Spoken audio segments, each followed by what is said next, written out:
ఈరోజు మన మొదటి అక్షరంగా ఆలిఫ్ ఆలిఫ్ అనే అక్షరాన్ని చూద్దాం. ఈ ఆలిఫ్ అనే అక్షరాన్ని మనం రాయాలి అనుకుంటే, ఫర్ ఎగ్జాంపుల్ దీన్ని ఒక బాక్స్ లేకపోతే దీన్ని ఒక స్క్వేర్గా అనుకుంటే, ఫస్ట్ స్ట్రోక్ అంటే ఫస్ట్ లైన్ వచ్చేసరికి మనం ఇలా గీయాల్సి ఉంటుంది. సెకండ్ లైన్ వచ్చేసరికి పై నుండి కిందకి గీయాల్సి ఉంటుంది. థర్డ్ లైన్ వచ్చేసరికి కింద నుండి పైకి గీయాల్సి ఉంటుంది. సో మీరు ఇలా గీసి ఇలా చేస్తాం, లేదా ఇలా గీసి ఇలా రాస్తామంటే ఇది రాంగ్ అవుతుంది.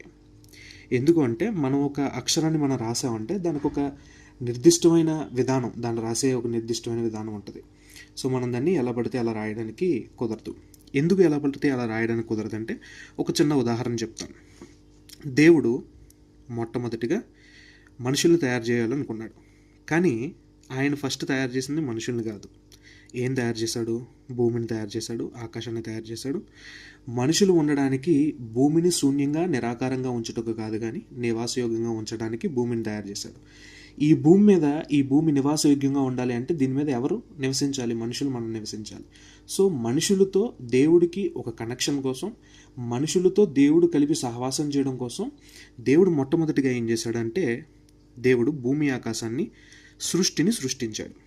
ఈ సృష్టి అనేది ఇది పరలోకం అనుకుంటే, ఇది భూమి, ఇది హైయెస్ట్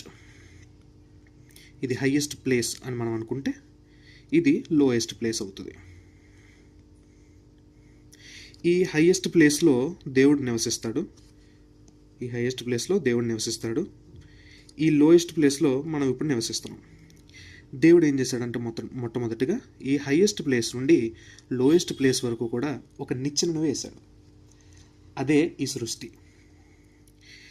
ఇప్పుడు దేవుడు ఏం చేశాడంటే, ఆ పరలోకం లేకపోతే దేవుడు ఉండే అత్యున్నతమైన స్థానం నుండి దేవుడు తన ఒక ఎనర్జీని ఈ పై ప్రదేశం నుండి దేవుడు ఈ సృష్టిలోకి దారబోసాడు.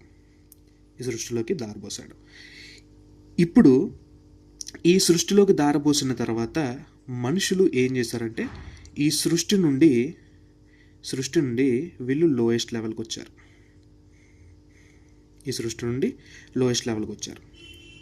సో మనం దీన్ని ఇలా డ్రా చేయొచ్చు.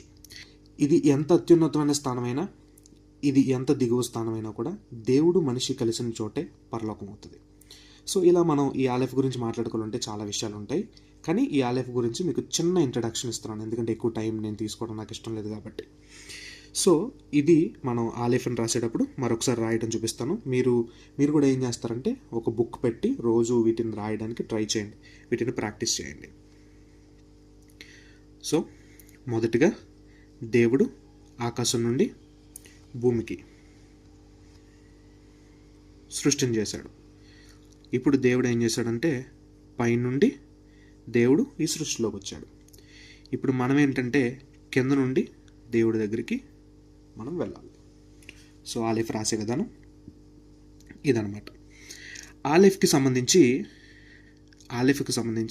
ప్రతి హెబ్రీ అక్షరానికి కూడా ఒక నిర్దిష్టమైన క్రమ సంఖ్య ఉంది, ఒక న్యూమారికల్ వాల్యూ ఉంది. దాన్ని మనం గిమాట్రియా అంటాం. ఈ గిమాట్రియల్ వాల్యూ అనేది ఉంటుందన్నమాట.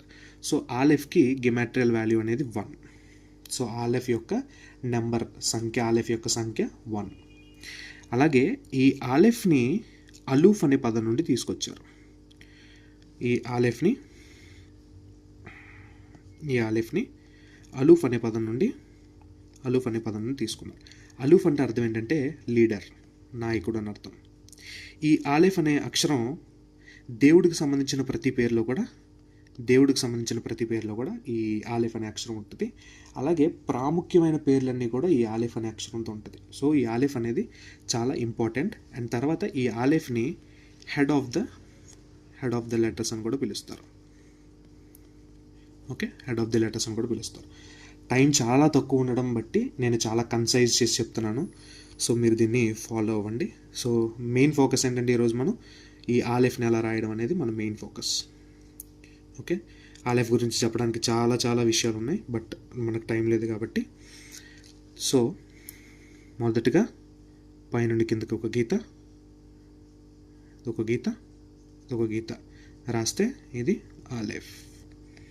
హీబ్రూలో ఆలిఫ్ని అలెఫ్. Okay, thank you. ఇది ప్రాక్టీస్ చేయండి. ఇంకొక వీడియోలో కలుసుకుందాం.